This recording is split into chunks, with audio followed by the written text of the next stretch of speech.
খাবে? আমি? হ্যাঁ, আজ তো ঈদ। তোমার সাহেবের খুব ইচ্ছে তোমাদের মতো সিমাই, বিরিয়ানি এইগুলো খাবে। আমি ভাবলাম তুমি তো ভালোই পারো, তাই তুমি রান্নাটা করে দিয়া। ঠিক আছে ভাবিজি, আমি সব রান্না করে নিচ্ছি। তুমি আমাকে বাঁচালে ফাতেমা। এই দেখো, এখানে আমার সব জোগাড় করা আছে। তুমি রান্নাটা করে ফেলো, আমি একটু শপিং করে আসি। আচ্ছা ভাবিজি। হ্যাঁ হ্যাঁ, আমি সব কিছু আনিয়েছি। তুমি তাড়াতাড়ি বাড়ি ফেলো তো। ভাবিজি, আপনি এসে গেছেন?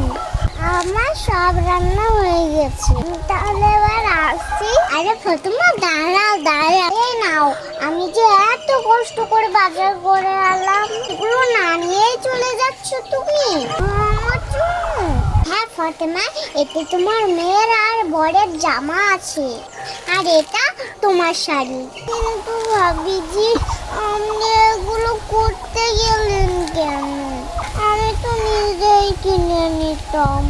আরে কবে কিনবে তুমি? আজই তোই। নাও ধরো।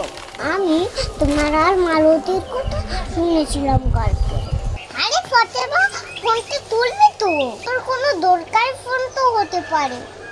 না মালো দিদি, কোনো দরকারি ফোন নয়। আমার মেয়ে আমাকে জ্বালাচ্ছে। কেন রে? আরে রাত পোহালেই তো ঈদ, নতুন জামা চাইও না। ঈদের সময় দিবি তো একটা জামা কিনে। কালই তো মাইনে দিল।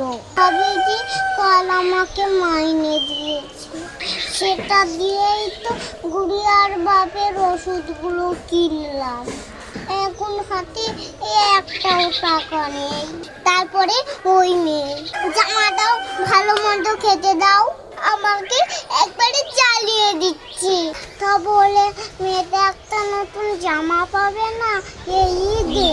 না গো, আল্লাহ গরিবের কপালে এত সুখ লিখিনি। আমাকে কিছু করতে হবে। ভাবিজি, আপনি আমার জন্য এতটা ভেবেছেন? আপনাকে অনেক অনেক সেলাম। থাক থাক ফাতেমা, সেলাম করতে হবে না। এগুলো নিয়ে বাড়ি যাও। আর শোনো, রান্নাঘরে যেই খাবারগুলো রেঁধেছো গুলো অর্ধেকটা নিয়ে যেও, তোমার সাহেব খুশি হবে। এ বাড়িটা অনেক খুশিতে কাটাবে আমার গুড়িয়া।